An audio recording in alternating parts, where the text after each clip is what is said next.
Dubai international park వేదికగా team India Bangladesh జట్ల మధ్య జరిగిన మ్యాచ్లో రోహిత్ సేన అదిరిపోయే ప్రదర్శన చేసి ఆరంభాన్ని అద్భుతంగా మొదలుపెట్టింది.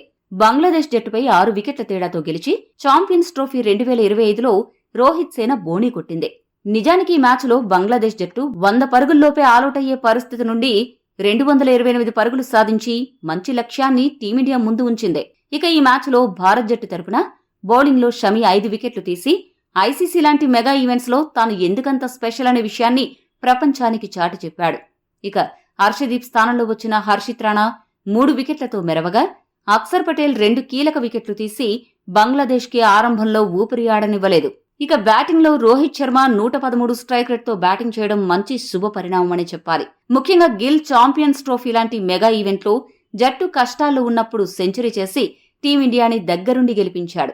మొత్తంగా అతడు బ్యాక్ టు బ్యాక్ సెంచరీలతో దూసుకు వెళ్తూ వైస్ కెప్టెన్ పదవికి నేనే అర్హుణ్ణి అని చాటి చెప్పాడు.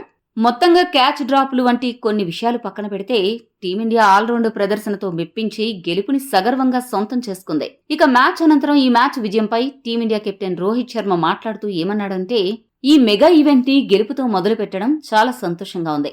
హర్షదీప్ ని పక్కన పెట్టడానికి పెద్దగా కారణాలేమీ లేవు. అతడు ఒక మ్యాచ్ విన్నర్, అందులో ఎటువంటి సందేహం లేదు.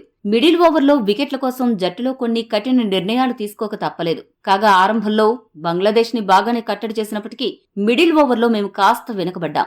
ఆ విషయాన్ని కొద్దిగా మెరుగుపరుచుకోవాలి. ఇక అక్సర్ పటేల్ హ్యాట్రిక్, నా క్యాచ్ డ్రాప్ వల్ల అతడు చేజార్చుకోవాల్సి వచ్చింది. ఆ సమయంలో నాకు చాలా గిల్టీగా అనిపించింది. అది చాలా సింపుల్ క్యాచ్. ఆ క్యాచ్ పట్టుంటే బంగ్లాదేశ్ 100 పరుగులు చేయడం కూడా కష్టమయ్యేది. నా వల్ల అక్సర్ పటేల్ కి ఒక మంచి ఘనత సాధించే అవకాశం దూరం అవ్వడం నన్ను బాధించిందే. అందుకే అతడికి సారీ చెప్పడం జరిగింది.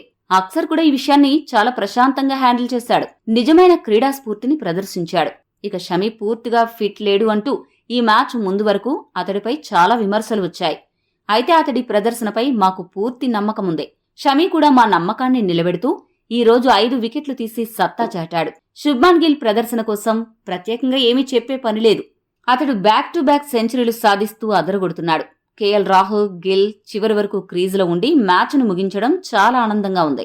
ఇక మా ఆటగాళ్లందరికీ వారి బాధ్యత కోసం ప్రత్యేకంగా ఏమీ చెప్పే పని లేదు. చిన్న చిన్న విషయాలు ఏమైనా ఉంటే వాటిని సరిచేసుకుని పాకిస్తాన్తో జరగబోయే తదుపరి మ్యాచ్కి బరిలోకి దిగుతామని రోహిత్ ముగించాడు. ఈ వీడియో మీకు నచ్చితే లైక్, షేర్, కామెంట్ చేయండి. మరిన్ని స్పోర్ట్స్ అప్డేట్స్ కోసం మా ఛానల్ను సబ్స్క్రైబ్ చేసుకోండి.